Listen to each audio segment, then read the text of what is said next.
यही खाऊ अब ल्याउँछ। अब त 25 वर्षसम्म जेल सजाय दिने, अर्थात् एउटा ज्यान मारालाई ऊ त्यो नेपाली ब्रो भन्ने ज्यान मारा रेस्टुरेन्ट छैन त्यतिकै सजाय दिन्छ। बोलेको भरमा राप्रपाका सबै सांसदलाई मुन्ट्याएर त्यहाँबाट यो कानुन पास भएको भोलिपल्ट राजतन्त्रको र उच्चारण गर्यो भने मुन्ट्याएर लगेर थुनिदिन्छ भने यो कानुन कस्तो ज्यादती हो। हाम्रो संविधानको ब्युटी भनेको हरेक विचारधारालाई सम्मान गर्ने, फरक विचारको फुल पनि फुल्न पाउनु पर्छ भन्ने। ए बाबा यो त एउटा शासकीय स्वरूप हो, यो फिलोसफी हो। पुण्य सर नमस्कार, स्वागत छ तपाईलाई। Thank you so much. पुण्य सर, अब हामीलाई अलिकति प्राकृतिक हिसाबमा पनि च्यालेन्ज बढ्दै गएको छ, बर्खा लागिसकेको अवस्था छ, पानी धरधरी परिरहेछ र हामी निरन्तर रूपमा चाहिँ अपडेट गर्ने क्रममा जारी छ। अब यति बेला हर्का साम्पाङको पूर्वमा चाहिँ यतिखेर राई समुदाय र लिम्बू समुदायको बिचमा त्यहाँनिर अलिकति चाहिँ अब भाँड भैलो सिर्जना हुन लाग्यो भन्ने हिसाबले हर्का साम्पाङलाई आरोप लाग्दै गर्दाखेरि सुम्निमा पारुआङमा जहाँनिर चाहिँ सुम्निमा पारुआङको पार्क निर्माण भएको छ त्यहाँनिर विजयपुर क्षेत्रमा त्यहाँनिर चाहिँ अतिक्रमण गरियो भन्ने हिसाबले लिम्बू समुदायको आवाज छ। यतिखेर यो जुन किसिमको वाद विवाद सिर्जना भएको छ, के हो वास्तविकता पुण्य सर यसको? होइन, अब उहाँले सिलाम साकमा पार्क बनाउँछु भनेर घोषणा गरिसक्नु। हजुर हजुर। पहिला चाहिँ सुम्निमा पारुआङ पार्क बन्यो, हजुर बन्दैछ, त्यो निर्माणाधीन छ, कम्प्लिट हुँदैछ। देश विदेशका मनकारी व्यक्ति, त्यो वास्तवमा किराँती सभ्यताको प्रतीक भए पनि देश विदेशका मनकारी व्यक्तिहरूले मुठी खोलेर सहयोग गरे। 14-15 करोड रुपियाँ उठ्यो, त्यसको पाइ सदुपयोग गरेको छु भनेर उहाँले गर्व गर्नुभएको छ र हिसाब किताब पनि ऐन मौकामा देखाउँछु भन्नुभएको छ। र त्यसमा पनि खोचे ताप्ने अनेक कुरा गर्ने, 5 लाख 10 लाख जाने जग्गालाई 40-50 लाखको अधि मूल्याङ्कन गरे, करोडौँ रुपियाँ कमिसन खाए, ऐलानी जग्गा किन्यो भन्ने खालको आरोप पनि लाग्यो। हर्क साम्पाङ, दत्त लिम्बू र समीर तामाङ मिलेर गोलमाल गरे भनेर भन्न छोडे त। जति गरे पनि भन्छन्। सुम्निमा पारुआङ मात्रै होइन, त्यत्रो राम्रो काम उहाँ काठे के अरे तुइन विस्थापित गरेर झोलुङ्गे पुल हालेको कुरालाई त आलोचनाको विषय बनाए भने अब दारी र कपाल सेतै फुलेका सरकारी तेल बेसारले दारी कपाल फुलेर भ्रष्टाचारको मुद्दा खेपिरहेका एकजना बुढा बाबै कर्मचारीले कत्रोसम्म हङ्गामा मचाएका छन्। तिनीहरूको एउटा कोटरी छ, तिनीहरूले जे गरे पनि राम्रो मान्दैन। तिनीहरूले फेरि हल्ला फैलाउन थाले, देख्यौ हर्का साम्पाङ भनेको ब्राह्मण क्षेत्रीय विरोधी हो, अब ऊ जातिवादी हो, कट्टर जातिवादी, त्यसमा पनि चरम राईवादी हो, किराँतवादी हो, तर लिम्बू पनि त्यहाँ विद्रोह गर्छन् भनेर यसो अक्षता फ्याँक्या हो, मन बुझाइदिया हो। उनीहरूलाई यसो नाटक गर्न, यसो फकाइ फुकाइ गर्नको लागि के अरे सिलाम साकमा को पार्क बनाउन खोज्या हो। सिलाम साकमा भनेर यिनीहरूले दुष्प्रचार गरेका छन्। सिलाम साकमा भनेर चाहिँ अति पवित्र काम, अर्थात् लामो आयु होस्, तपाईँको दीर्घायु होस्, यमराजले तपाईँलाई करापजाप नबनाओस् भनेर आशीर्वाद हो। भनेपछि कालबाट छेक्नको लागि सिलाम साकपाको प्रतीक लगाएको थियो भनेर त्यतिखेर चर्चामा आएको थियो। त्यो लिम्बूहरूको एउटा प्रतीक हो, संस्कृतिको प्रतीक। स्याबास स्याबास हर्क साम्पाङज्यू, तपाईँले राम्रो गर्नुभयो, त्यो पार्क गर्नुपर्छ। अब फेरि हामी संकीर्ण हुनु हुँदैन। जसरी पहिले सुम्निमा पारुआङको लागि पनि सहयोग गरेका थिएँ, आवश्यक पर्यो भने सिलाम साकको लागि पनि म पुण्य गौतम सहयोग गर्न तयार छु। त्यो भनेको पर्यटकीय विकास, सभ्यताको विकास, संस्कृतिको विकासको प्रतीक हो। मन खुम्चाउनु पर्दैन हो। भोलि उहाँले भन्दै जाँदा मन्दिर बनाउनु होला होइन, अब उहाँले चर्चमा गएर कहिलेकाहीँ साथीभाइ भेट्नु होला, ल हेर हर्के हवलदार पास्टर भनिदिइहाल्छन्। यसो गरे नि सुख छैन, उसो गरे पनि सुख छैन। उहाँ त देश जनता विकास समृद्धिको पक्षमा हिलो चटाइ बगुन्द्रीमा बसेर काम गर्ने राम्रो असल विकासवादी राष्ट्रप्रेमी व्यक्ति हो। यो देशको सिमाना यो देशले भारतको सिमाना मिच्यो भन्ने प्रधानमन्त्रीको अत्यन्तै घटिया, रकमी, खतरनाक देशद्रोही कुतर्क आउँदा पनि त्यसमा बजमा ठिङ्गा भएर प्रधानमन्त्रीले माफी माग्नुपर्छ। यो गलत भयो भनेर उहाँले अडान दिनुभएको छ। यो देश पुरै आर्थिक रूपमा टाट पल्टिएको छ। सेयर मार्केटले 5 खर्ब रुपियाँ गुमाएको छ, खालि रातो बत्ती बाहेक केही बल्दैन। हिजो भर्खर मात्रै अर्थमन्त्री स्वर्णिम वाग्लेले के भन्नुभयो भन्दाखेरि अब हाम्रो देश ग्रे लिस्टमा छ, अब छिट्टै नै ब्ल्याक लिस्टमा जाँदैछ भन्ने खालको अभिव्यक्ति आयो नि। कस्तो खालको यो डेन्जर अभिव्यक्ति दिनुभयो नि त? त्यो कसले लाँदैछ? त्यही त हो। एउटा गृहमन्त्रीको चेयरमा बस्ने व्यक्तिले देश धाराशाही हुन्छ भन्नुभन्दा अगाडि राजीनामा दिनुपर्छ, धेरै आपत्तिजनक काम कर्म र अभिव्यक्तिहरू दिनुभएको छ। कहिले मोनरो डक्ट्रिन अन्तर्गत भारतको सेक्युरिटी कन्सर्नलाई हामीले सम्बोधन गर्नुपर्छ। जसरी युरोपमा चाहिँ ज्याक मोनरोको सिद्धान्त, अमेरिकी डोमिनेसन चाहिँ युरोपियनहरूले स्वीकार गर्नुपर्छ भन्ने ज्याक मोनरोवादी सिद्धान्तलाई मोडिफाई गरेर भारतको डोमिनेसन, नेपालको कन्टेक्स्टमा मोदी भनेको नयाँ ट्रम्प हो। जसरी ट्रम्पलाई युरोपियनहरूले आफ्नो शासक सरह मान्छन्, सबैले त मान्दैनन्, केही साइकोफ्रेन्ड कन्ट्रीहरू छन् नि, अब उनको भनाइअनुसार हो। त्यसै गरी मोदीलाई हाम्रो सरकारको रूपमा मानिदिनुपर्छ भन्ने घटिया कुरा गरे यिनले। अब उनले भनेअनुसार त भारतीय दूतावासमा गएर मलाई अर्थमन्त्री बनाइदिनुहोस्, हामी अर्थमन्त्री प्रधानमन्त्री म बन्न चाहन्छु भनेर रवि र उनले चाहिँ देशलाई सिकिमीकरण गरिदिन्छौँ, फिजीकरण गरिदिन्छौँ भनेकै रहेछन् यिनीहरू। त्यति मात्रै होइन, नेपालले बरु वर्ल्ड ब्याङ्कको एडिबी अर्थात् Asian development bank, IMF international monetary fund अन्तर्राष्ट्रिय मुद्रा कोषको हामीले लोन लिनुपर्छ, तर BRI build and road initiative अन्तर्गत 1 रुपियाँ पनि लिनु हुँदैन, अनुदान पनि लिनु हुँदैन भनेर पनि राछन्। अब धेरै महँगो पर्छ भन्ने कुरा आयो। इन्टरनेसनल फाइनेन्सियल टास्क फोर्सको प्रतिनिधि समथिङ डेभिड ग्रे यस्तै के भन्ने व्यक्ति नेपाल आइसकेपछि उनले एउटा चेतावनी दिए, तपाईँहरूले सम्पत्ति शुद्धिकरण र सङ्गठित अपराधको सवालमा जिरो टोलरेन्सको नीति अपनाउनुहोस् है, शून्य सहनशीलताको नीति अपनाउनुहोस्। नेपाल यसै त ग्रे लिस्टमा छ, तपाईँहरू स्तर उन्नति गरिरहनु भएको छैन, खबरदार गरेर गयो। भोलिपल्टै रवि हामी जानेर जीविको मुद्दा फिर्ता गरेर ब्ल्याकलिस्ट पार्ने प्रबन्ध गरियो भन्ने बित्तिकै तपाईँले के बुझ्नु पर्यो भने उहाँहरू नेपाललाई एक त LDC कन्ट्रीमा हामी बसिरहन चाहन्छौँ, त्यसको चेयर कन्ट्रीको रूपमा बस्छौँ भनेर चिठी लेख्नुहुन्छ। भनेको मतलब हामी अति विपन्न मुलुककै दर्जामा रहन चाहन्छौँ भन्नुहुन्छ उहाँ। संयुक्त राष्ट्रसङ्घलाई चिठी लेख्नुहुन्छ होइन। सहस्राब्दी विकास लक्ष्य भने भाँडमा गएको छ। FDI फरेन डाइरेक्ट इन्भेस्टमेन्ट अन्तर्गत नेपाललाई आउने खरबौँ रुपियाँ रोकिएको छ। BRI अन्तर्गत सुको अनुदान छैन, सेयर मार्केट ध्वस्त छ, महँगी चिजवस्तु हेरिकन लग्जरियस गुड्समा 50% दैनिक उपभोग्य चिज बिजमा अहिले तपाईँले हेर्नुभयो भने एकदमै बढिरहेको छ, 300% बढेको छ। यतिमा आउँदैन आवाज? आउँदैन, यति नर्मल हो, धेरै ठुलो पर्यो भने रोकमला पर्यो। आउँछ, सुनिन्छ, ठिक छ, यतिको त ठिक छ, केही छैन। ओके। अहिले वास्तवमा भन्ने हो भने नेपालको इन्टरनेसनल रेपुट कस्तो भएको छ, अर्थतन्त्र सरकारसँग सञ्चिति जो रहेको छ त्यसले केपी शर्मा ओलीको बेलामा 24 महिनासम्मको आयात, 2 वर्षको आयात धान थियो, अहिले 7 महिनाको धान दैन। पेट्रोलियम पदार्थको भाउ विश्व बजारमा युद्ध हुनु अगाडि 75 ब्यारेल प्रति डलर 75 डलर प्रति ब्यारेल थियो भने अहिले 72 डलरमा छ। भनाइको मतलब हिजो 160 रुपियाँ प्रति लिटरमा तपाईँले तेल हाल्नुहुन्थ्यो भने अहिले 150 हुनुपर्नेमा जम्मा 20 रुपियाँ घटाएको छ। त्यसमा पनि कति तपाईँहरूले अहिले 225 रुपियाँ मध्ये 20 रुपियाँ घटाएको छ। लुट सर्वत्र छ, आर्थिक सुधार छैन। प्रधानमन्त्रीले नेपालले भारतको सीमा मिच्याएको छ भन्ने बित्तिकै भारतीयहरू सुस्तामा पसिसके, एकदम नेपाल ध्वस्त हुँदैछ, आर्थिक रूपमा फेल्ड स्टेट हुँदैछ। खुद मन्त्री चाहिँ परराष्ट्र के अरे पञ्चशीलता र असंलग्न परराष्ट्र नीति विपरीत हातमा TOB को ट्याटु खोपेर एकछिन नीति विरुद्ध खडा छन्। त्यति मात्रै होइन, अर्थमन्त्रीले नि नेपालले वर्ल्ड ब्याङ्कको ऋण खानुपर्छ भनिरहेका छन् र अहिले हुँदा यो ग्रे लिस्टमा बाट ब्ल्याक लिस्ट जान सक्छन् भनेर उनी नि धम्काइरहेछन् भने उनीहरूको मिसन भने त नेपाललाई ब्ल्याक लिस्टमा धकेल्ने रहेछ नि, सोमालिया बनाउने रहेछ नि। खबरदार। अर्को कुरो अब तपाईँले हिजो चाहिँ अब त्यहाँ रिपोर्ट पनि हेर्नुभयो होला, 101 जनालाई सम्पत्ति शुद्धिकरण छानबिन को लागि चाहिँ गरेको छ हामी, यो सरकारले यो हिसाबले सुशासन दिँदैछ भन्ने कुराहरू आइरहेको छ। यसको सुरुवात उहाँबाट गर्नुपर्छ। एउटा रहस्य भए मन्त्री जागिर केही छैन, आम्दानीको बाटो छैन, 35 करोडको मालिक छ, अर्को भ्रष्ट कर्मचारीको छोरो मन्त्री भएको छ, त्यति पढ लेखेको पनि छैन, उसको 25 करोडको सम्पत्ति कसरी आयो, उसको बुवाको सम्पत्ति शुद्धिकरण हुनु पर्दैन।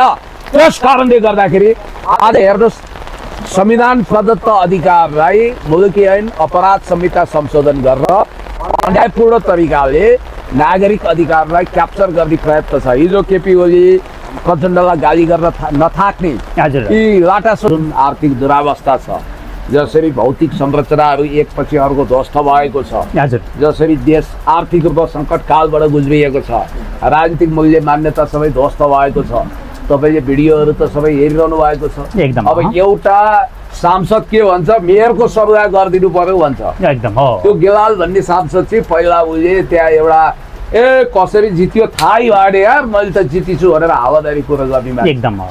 त्यो लेभलको चेतना छ उसो भए अहिले जितेको। सी ग्रेडको चेतना भएका मान्छे जो वडा सदस्य हुन लायक छैन, जान्नेलाई छान्ने नाउँमा राजसभाले जनताको भावनामाथि खेलवाड गरेको छ, अल्गोरिजम प्रयोग गरेर अझै पनि के भन्नु नखोज्दैछ भने हेरौँ न हेरौँ कति हेर्ने। त्यही त हो। देश डुबिसक्यो। हिजोको दिनमा 100 दिन पछि हो अहिले विरोध गर्ने होइन भन्दा भन्दा आज 100 दिन पार भइसक्यो। 100 दिनमा यो सरकार अझै पनि पुगेको छैन भन्छलाई हेर्नुस्। पूर्णतया असफल छ। राजनीतिक हिसाबले, आर्थिक हिसाबले, सामाजिक हिसाबले, हर हिसाबले यो सरकार फेल भइसक्यो। यो सरकारले फङ्सन गर्न सकेन। यो सरकार विरुद्ध जनविद्रोह हुन मात्रै बाँकी छ। अब गरिब दुखी रोगी असहाय सुकुम्बासी विरुद्ध मानवता विरोधी अपराध हो। राष्ट्रियताको मामिलामा यति राष्ट्रघाती सरकार इतिहासमै कहिले थिएन। हजुर हजुर। नियुक्तिहरुमा मनपरी छ। सरुवा बडुवामा तपाईले त्यसो भन्दै गर्दाखेरि प्रधानमन्त्रीका सल्लाहकार कुमार बेनका भाइ हैन खेलकुद विकास समितिमा चाहिँ सिफारिस गर्नु भएको छ। उहाँको बहिनीलाई पनि तपाईको चाहिँ अब अरु ठाउँमा लगाएर पञ्चाङ्ग निर्णायक समितिमा उहाँको बहिनी नियुक्ति गर्नु भएको छ। यो त पूर्णतया तपाईको ओलिगार्कीमा गइसक्यो। फेरि यहाँ नबुझ्नेले ओलीको टिम भन्नुहुन्छ। ओलिगार्की भनेको चाहिँ तपाईको एक प्रकारको एरिस्टोक्राटहरुको क्लब हो। त्यस कारणले गर्दाखेरि मलाई जस्तो लाग्छ हर्क साम्पाङले गरेको आलोचना ठिक रहेछ, केपी शर्मा ओलीज्यूले गरेको आलोचना ठिक रहेछ भन्ने तहमा जनता पुगिसकेका छन्। देश जर्जर भइसकेका छ। देशको आर्थिक भाँडो रित्किसकेका छ। महँगीले आकाश छोएको छ। विश्व बजारमा तेलको भाउ घट्या छ। यहाँ 10-8 रुपियाँ घटाएर चकाचौतको कुरा गर्दैछ। स्वास्थ्य सेवा बिमा खोसेको छ। चारैतिर करै कर। भूमिमा कर त्यत्तिकै अचापी बढेको छ। यातायातमा कर त्यत्तिकै बढेको छ। ब्लू बसको नाउँमा अर्को नाटक सुरु भएको छ। समाजमा पुरुष र महिलाको बिचमा विभाजित गर्ने हैन, फ्यामिलीमा विभाजन ल्याउने। अनि यो त के भने रासपावालालाई सन्तुष्ट गर्न, रासपाको सुविधाको लागि रासपा बस हो। त्यो हामीले तिरेको ट्याक्सको दुरुपयोग गरेर रासपा बस सञ्चालन गर्दै बस भने के त नभए उनीहरूले साँच्चै उनीहरू सेवा सुविधा दिन आतुर थिए भने साझा बसलाई निःशुल्क गरिदिए हुन्थ्यो नि। यहाँ रङपोत नै लाखौँ करोडौँ लाग्छ भनेपछि फेरि रङ पोतिरहनु पर्ने होला त्यसलाई बारम्बार। भनेपछि रासपा बस किन निःशुल्क चलाएपछि तपाईको भनौँ त्यहाँको चाहिँ कर जनताको करबाट त्यो चल्ने भयो नि त। उनीहरूले आफ्नो चन्दाबाट, आफ्नो आम्दानीबाट, आफ्नो पैसाबाट, आफ्नो सांसद कोषको, मन्त्री कोषको पैसाबाट चलाउन न, हामीलाई आपत्ति छैन। एम्बुलेन्स चलाउन, बस चलाउन, हामी वाह भनौँला।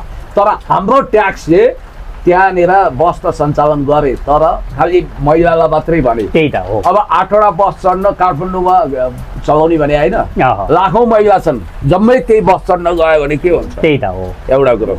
एक त जाँदा नि जाँदैन। अब तपाईको केटो बच्चा केटो छोरो छ भने लान पाइएन नि त। छोरो छ, छोरा छोडेर जानु छन्, आफ्नो श्रीमान छ, हजुरबा वृद्ध बाबै छन्, जस्तो कहीँ उपचार गरेर महिला निस्के त्यहाँबाट बस चढ्नु पर्यो, आर्थिक अवस्था विपन्न छ। अब उनीहरूले त्यो गाडीमा रोक्छन् अनि त्यसपछि त्यहाँ जानेको हरेकको भिडियो रेकर्ड राखेका हुन्छ कि यी राजसभा हुन् भनेर। तपाईँलाई पछि यस्तो इमोसनल ब्ल्याकमेलिङ हुन्छ कि तपाईँ राजसभा बन्नै पर्ने हुन्छ। हिजो यो बस चढेको होइन भन्दै होइन हिसाब किताब। अहिले त सामाजिक फाँसीवाद छ। देश त जर्जर भइसक्यो, ध्वस्त भइसक्यो, अन्तर्राष्ट्रिय प्रतिष्ठा धुमिल भइसक्यो। त्यसकारण यस्ता विदेशी एजेन्टहरू, अमेरिकी युथ काउन्सिलका मेम्बर, नेपालको नागरिकता त्याग्नेहरू, विदेशी दलालीहरू गर्नेहरूले चलाएको सरकार, त्यसमा पनि जेनजी आन्दोलनमा भएका आपराधिक घटनाको मुद्दा फिर्ता लिने भनेर लाचार ढङ्गले दण्डहीनतालाई प्रोत्साहित गर्ने गरी वही सर्वोच्च अदालतले मान्दैन। यिनीहरू सरकार भइन्जेल के कसो पछि त तपाईँको यो मुद्दा फिर्ता हुन्छ, यो मुद्दा तपाईँको बल्झिन्छ। तपाईँले त्यसो भन्दै गर्दा संस्कृति पार्टीका अध्यक्ष हर्क साम्पाङले पनि यो चाहिँ मुद्दा फिर्ता लिनुपर्छ है खबरदार भनेर आज स्ट्याटस लेख्नु भएको छ। हो र मैले चाहिँ हेरेको छैन, म नहेरिकन बोल्दिनँ। त्यसो त नभन्नु पर्ने उहाँले, किनभने अब उहाँ जेनजी आन्दोलनमा भौतिक रूपमा गएको अनि त्यसपछि आगजनी गरेको मलाई थाहा छैन। अब त्यो उमा बहिनी हुनुहुन्थ्यो उहाँको सदस्य, उहाँ चाहिँ कता कता हामीले यहाँ जलाइसक्यो, अब यहाँबाट आउँदैछौँ भन्नुहुन्थ्यो। त्यस्तै त्यस्तै कुराको आधारमा केही प्रभाव पर्यो कि अब भन्नेले आरोप त खै यहीँबाट बनायो कि साँच्चै हर्क साम्पाङ पनि अब जेनजी आन्दोलन उकास्नुपर्छ, यहाँ गर्नुपर्छ, उहाँ गर्नुपर्छ भनेर सडकमा उत्रिएको भनेर आरोप चाहिँ लगाए। आई डोन्ट थिङ्क सो, मलाई त्यो विश्वास लाग्दैन।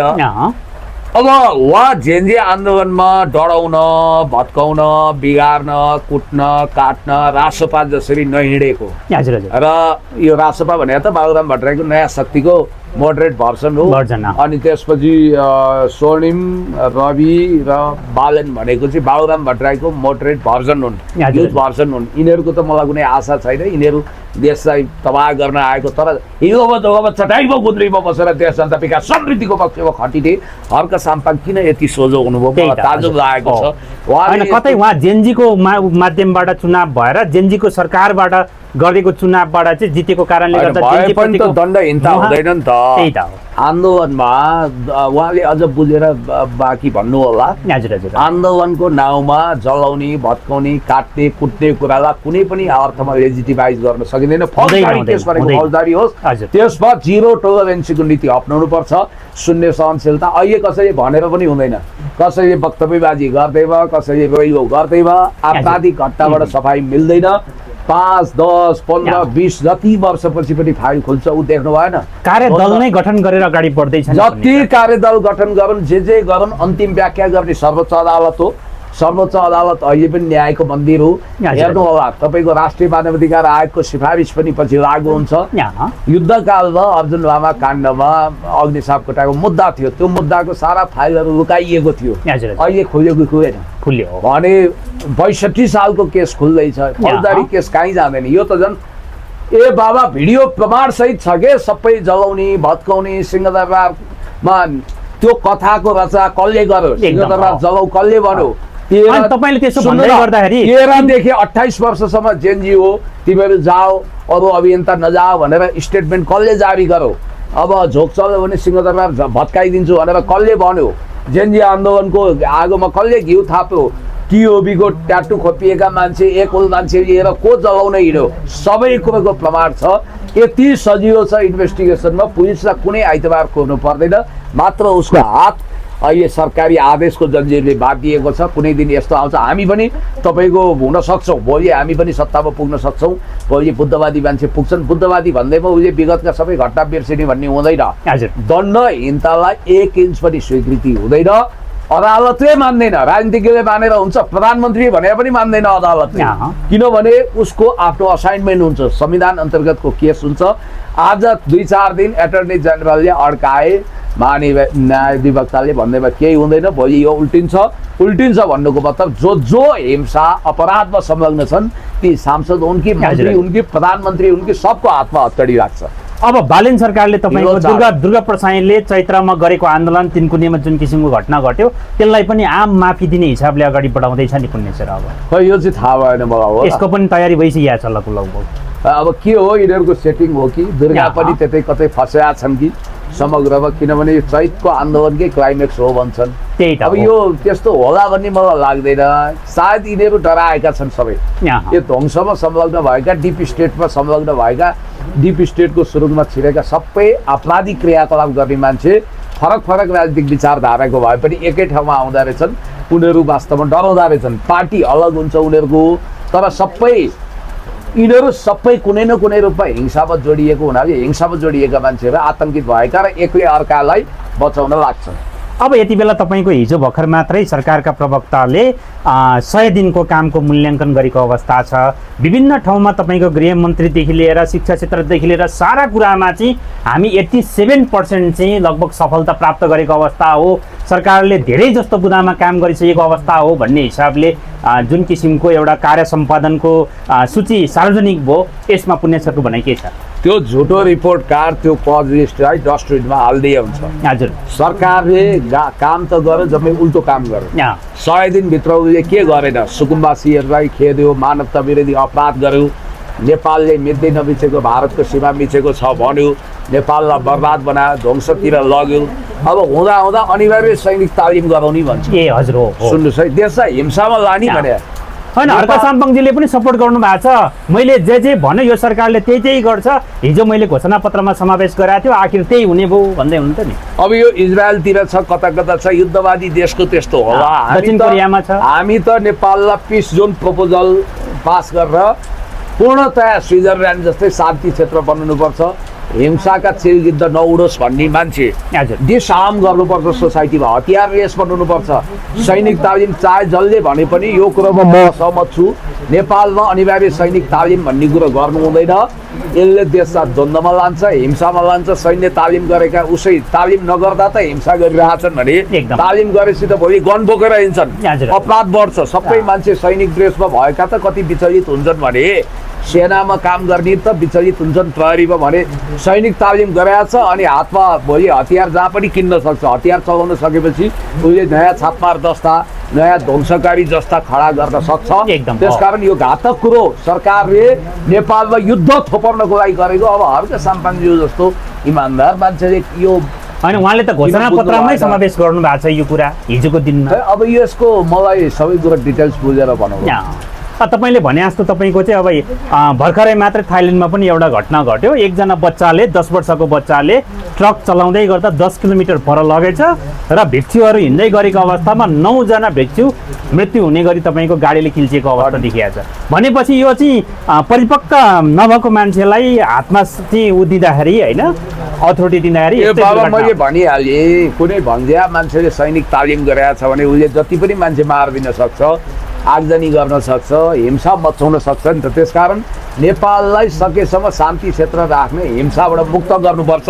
तर यो सरकारले हिंसात्मक फ्रन्ट खोलेको छ, यो आपत्तिजनक छ। त्यो हुन दिनु पनि हुँदैन।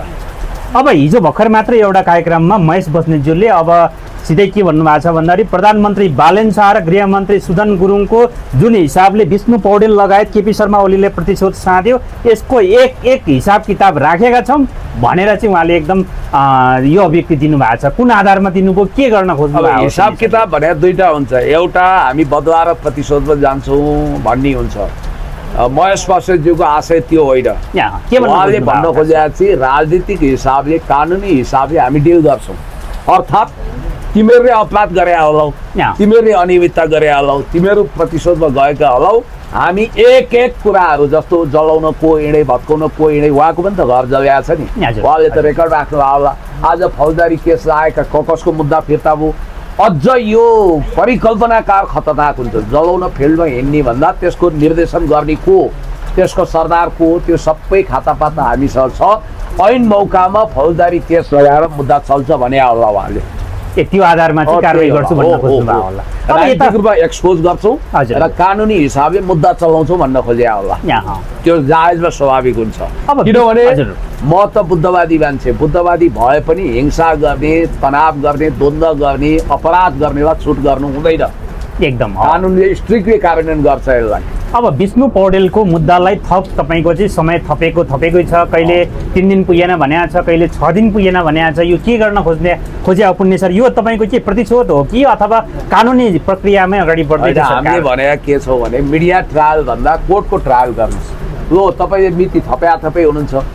म यो सुनेसम्म सबुत प्रमाण जुटाउन सक्नु भएको छैन। किनभने उहाँको यति बिघा जमिन, यति सेयर त भन्नुभयो। भन्दिनँ त आदि बौद्ध तपाईँको भन्ने होला, म प्रमाणित हुनु पर्यो नि होइन। आदि बालाजु रूपकको भन्ने होला, छ त रूपकको बेचरा अब खान पनि सङ्घर्ष गर्नुपर्छ भनेपछि होइन। यहाँ पार्किङ गरिएका जम्मै कारहरू पढेलको भन्ने होला, ज्याक्सनको। त्यो हो त? प्रमाण सहित जानु पर्यो नि, तथ्य सहित जानु पर्यो नि। त्यसकारण तर अदालतले त तपाईँको चाहिँ अगाडिको जति काम त्यहाँ अनुसन्धान गरेको छ त्यो रिपोर्टको आधारमा थप समय थपेको भन्ने कुराहरू, त्यसमा त प्रोग्रेस त भइरहेको होला नि। प्रोग्रेस भने हामीलाई पनि सूचना छ, खासै केही उसले फेला पार्न सकेका छैन। सुरुमा आत्तिएर गिरफ्तार गर्यो, त्यसको परिणाम राम्रो आएन। अब अहिले एक हिसाबले भन्दा मान्छेहरू अनिदो छन्, वर्ल्ड कप हेरिरहेछन्। कोहीले फ्रान्सको समर्थन गरेका छन्, कोहीले अर्जेन्टिना गरिरहेछ। म त पोर्चुगलको समर्थक पनि हुँ, किनभने मलाई क्रिस्टियानो रोनाल्डो मनपर्छ। नेपाल महाभूकम्पमा तडपिँदाखेरि यत्रो संरचना ए भाइ हो, त्यहाँ अर्को चलाओ न यार। आवाज अलिक कम गरौँ न यार, के गर्नु आवाज निचे ल। ओके, यत्रो महाभूकम्प हुँदा, नेपाल आर्थिक रूपमा बर्बाद हुँदा, त्यही पोर्चुगलको क्रिस्टियानो रोनाल्डो जस्तो महान फुटबलरले सपोर्ट जुटाउन नेपालको जर्सी लगाएर छ। त्यसकारण फुटबलले विश्व जोड्छ। यहाँ तोड्ने काम भइरहेछ। ए बाबा, समाजमा नबुझ्ने सबै भेडा छैनन्, बुझ्ने सचेत मान्छेको पङ्क्ति अहिले थोरै होला, पछि धेरै हुन्छ। तपाईँको यिनीहरूले त मुलुकलाई चौतर्फी रूपमा कब्जा गर्न खोजे नि त। हजुर हजुर सहकारी ठगहरूबाट उनीहरूको घर गहनाबाट असुल उपर गरेर तपाईँको पैसा बचत फिर्ता गर्नु पर्नेमा पीडितको हाम्रो कोष जुटाएको छ।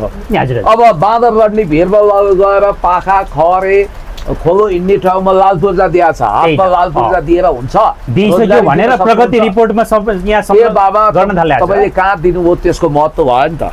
त्यहाँ हात्ती नै हात्ती लाग्छ, बाँदरै बाँदर लाग्छ होइन, सर्पै सर्प लाग्छ, बगरै बगर छ, पहिरो लाग्ने ठाउँ त्यहाँ लाल पूर्जा त दिनु हो, तर त्यो ठाउँ काम लाग्छ होइन। जग्गा त देखिन्छ लाल पूर्जामा, तर फिल्डमा छ कि छैन त्यो पनि हेर्नु पर्यो। एकचोटि झुकाइएको थियो, त्यस कारणले गर्दाखेरि समाजलाई एउटा ब्ल्याक होल सुरुङमा लाने, जनताको आँखामा छारो हाल्ने, अल्गोरिजम प्रयोग गर्ने, सुशासनको झाँसा दिए जस्तो गर्ने, अरू त अरू विद्वान बुद्धिजीवी भनिनेहरू पनि नियुक्तिको आशमा झुटा कुराहरूको बयान गर्दै हिँडेका छन्। हाम्रो टिकाराम यात्रीजी पनि लपक्कै हुन खोज्नु भएछ, उहाँले पनि जम्मै यो बालेनहरूको समर्थन ल्याउने, इन्टरभ्यू दिलाउने, निष्पक्ष पत्रकारिता गर्नुहोस् पत्रकार महोदयहरू। कुनै समय तपाईँहरू बागी प्रतिपक्षी हुनुहुन्थ्यो, आज देशमा यत्रो महँगी छ, गरिबी छ, विपिन अधिकारी जस्तो मान्छेको वक्तव्यबाजी हेर्नु त जम्मै झुटका पुजिन्दाहरू, बौद्धिक भन्छन् यिनीहरू आफूलाई, यिनीहरू अर्ग्यानिक इन्टेलेक्चुअल होइनन्। त्यसकारण म तपाईँलाई के भन्छु भने खबरदार, 3-4वटा कुरा। एउटा आर्थिक अपराध हुनु हुँदैन, अर्को नेपालको आर्थिक स्तरोन्नति गर्नुपर्छ, चीनसँगको मजबुत सम्बन्धलाई अझ प्रगाढ बनाउनुपर्छ। हर्क साम्पाङलाई नेपाल चाइना संसदीय मैत्री समितिको अध्यक्ष हुन मन रहेछ। उहाँ प्रेसिडेन्ट सी जिनपिङ, वाङ यी विदेश मन्त्री, वाङ यी स्टेट काउन्सिलर याङ जेचीसँग सम्बन्ध विस्तार होला। अब भोलि म प्रधानमन्त्री हुन्छु, म राष्ट्रपति हुन्छु, देश चलाउँछु भनेर श्रम संस्कृतिमा प्रवर्धन गर्दै त्यो ठाउँमा पुग्नु होला भनेर अहिलेदेखि खुट्टा काटिसके। अब नेपालको खासै गहिरो कूटनीतिक सम्बन्ध नरहेको आयरल्यान्डको अध्यक्ष बनाइदिए भनेपछि अब यस्तो भइरहेछ। त्यस कारणले गर्दाखेरि देश गतिलो राजनेताको खोजीमा छ, देश समाजवादी उत्पादन प्रणालीमा हिँड्न चाहन्छ, देशमा गरिबी अचाक्ली छ। तपाईँ कल्पना गर्नुहोस्, मैले एउटा रिपोर्ट पढाएको थिएँ, एलन मस्कले दैनिक 12 करोड रुपियाँ खर्च गरे भने पनि उनको सम्पत्ति सकिन हजारौं वर्ष लाग्छ। कति सम्पत्ति एकट्ठा गरेर छ। नेपालमा चौधरीको सम्पत्ति कति हो? अनलिमिटेड छ, खरबौं छ। कोही भने 2 गाँस खान पाएका छैन। धन्दा सेटहरूलाई कुनै कारबाही हुँदैन। चौधरीलाई के एक्सन भयो त? त्यही त हो, मालपानीलाई के भयो? त्यसकारण नयाँ बिचौलिया आएका छन् पुरानोको सट्टा। अब तपाईँहरूले गर्नुहोस्, सम्पत्ति शुद्धिकरण गर्ने ठाउँमा गर्नुहोस्, भ्रष्टाचार नियन्त्रण गर्ने ठाउँमा गर्नुहोस्, नगर्ने भनेको छैन, गर्नुहोस्, तर गर्दाखेरि इन्साफ होस्, न्याय होस् र जसलाई पक्रिनु भएको छ त्यसलाई दोषी साबित गर्न सक्नुहोस्। पहिला परिपक्व अनुसन्धान गर्नुहोस्, प्रतिशोध र पूर्वाग्रहमा होइन। त्यस कारणले गर्दाखेरि देशलाई आर्थिक अवस्था सुधार्नु छ। म यदि प्रधानमन्त्री हुन्थेँ भने अहिले मैले विश्वभरिबाट खरबौं लगानी नेपालमा ल्याउँथेँ, नेपालमा विकासको मूल फुटाइदिन्थेँ, जनतालाई शिक्षा स्वास्थ्य सुरक्षाको प्रत्याभूति गर्थे। अहिले ब्लू बस भन्दा आवश्यकता भनेको स्वास्थ्य सेवा बिमा दिनुहोस्, त्यो बसले तपाईँले अनि ब्लू बस ल्याएर हुन्छ। ब्लू बस भने महिला र पुरुषलाई बेग्ला बेग्लै विभेद गर्ने भने इसाई मिसनरीले गर्थ्यो, पहिला चर्चहरूले गर्थ्यो। सेन्ट मेरिज र सेन्ट जेभियर्सको कन्सेप्ट ल्याउँथे। सेन्ट मेरिजमा महिला मात्रै, सेन्ट जेभियर्समा पुरुष मात्रै। अहिले पुरुष र महिला एकै रथको 2 पाउन्ड पाइला भएर पाङ्ग्रा भएर हिँड्नु पर्ने बेला यो विभेद छ। परिवार र विभाजन छ। 2009 मा जर्ज सोरोस फाउन्डेसनले खडा गरेको अमेरिकन स्वतन्त्र पार्टी, अमेरिकन नेसनल फ्रिडम पार्टीको नेपाल शाखा बनाएर किन तपाईँहरू अगाडि बढ्नुहुन्छ? त्यसकारण यो राष्ट्रपा भन्ने यो देशको लागि अभिशाप हो। यसका नेता होइनन्, यो पुरै डिप स्टेटबाट परिचालित हुन्। 1-2% मान्छे ठिक होलान्। अब हर्क साम्पाङज्यूले पनि कुल तरिकाले मसिनो ढङ्गले राष्ट्रपा कस्तो इन्टेन्सन लिएको शक्ति हो, यसको गन्तव्य के हो, यसले के गर्न खोज्दैछ, तपाईँले मसिनोसँग अनुसन्धान गरेर फुकी पाइला चाल्नु होला, विस्थापित गर्नु। तपाईले धेरै राम्रो काम गर्नुभएको छ। अब सिलमसकमा पार्क बनाउँदै हुनुहुन्छ, बनाउनुस्, तपाईलाई शुभकामना छ, यही भन्छु। अब तपाईको चाहिँ पुण्य सर जस्तो भनौँ न, सदनमा जुन किसिमको अब हिजो पनि सदन चल्यो, संस्कृति पार्टीका केही माननीयले तपाईको वक्तव्य जारी गर्नुभयो, यति बेला सामाजिक सञ्जालमा ट्रोल भनेर हिँडिरहेछ। भनेको मतलब तपाईको चाहिँ स्वास्थ्य सम्बन्धी उहाँले आवाज उठाउन खोज्नु भएको, अब सुगर भन्नुपर्ने ठाउँमा सुँगुर भनिदिनु भएको छ, तपाईले सुन्नुभयो होला। अब माननीय नै हुनुहुन्छ संस्कृति पार्टीका, भन्नु न, नामै भन्नु, महासचिवजी हुनुहुन्छ, उहाँले बोल्नु भएको कुरा यतिखेर ट्रोल बनिरहेको छ। नाम के? आर्यन राई।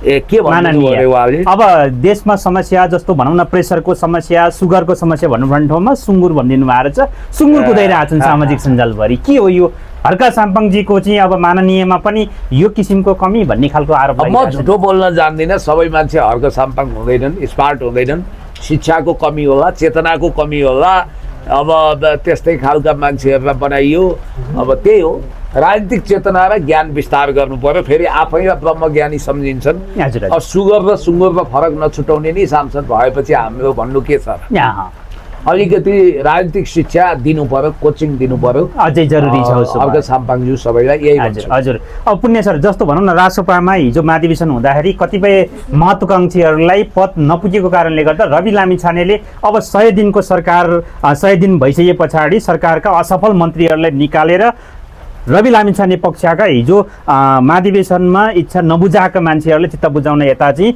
लिस्ट लगेर जाँदा बालेन शाहले हाम्रो सम्झौता अनुसार तपाईँ पार्टी चलाउनुहोस् हामी सरकार चलाउँछौँ भनेर उहाँले फ्याट्टै भनेर पठाइसकेपछि रवि लामिछाने यतिखेर टल्ल परेको अवस्था देखियो कसरी हेर्नुहुन्छ यो घटना रविलाई जनआस्थाले यो कुराहरू बाहिर निकालेको छ परेको छ अब उनका पक्षधर मन्त्री होस् अलिअलि कमिसनतिर आँखा लगाउन सकियोस् विदेशी ब्याङ्क एकाउन्टमा हो नि त अहिले नेपालमा घुस चल्दैन नेपालमा खाएको घुस विदेशी ब्याङ्क एकाउन्टमा जान्छ अरे सजिलो छ हिजोका ठगठाक गर्ने घुस खानेहरूले नेपालमै खान्थे अब यिनीहरू स्मार्ट भए विदेशी ब्याङ्कमा यदि पैसा राख्यो भने तपाईँलाई थाहा छ ती गएर मोज बस्ती गऱ्यो भने गर नत्र उसको देशको विकासमा लान्छ कालो धन स्विजरल्यान्डमा गएको धन नेपालमा फिर्ता हुन्छ हुँदैन कि सरकारले पुरै अन्तर्राष्ट्रिय पहल गर्नु पर्यो त्यो पनि फ्यु सम्भावना हुन्छ भनेपछि देश छुटेर कमसेकम पुराना भ्रष्टले त देशैमा लगानी गरे यिनीहरूले त विदेशमा लगेका छन् सिङ्गापुर भर्जिन आइल्यान्ड स्विजरल्यान्ड जस्ता देशमा पैसा थुपारेको भन्ने कुरा आएको छ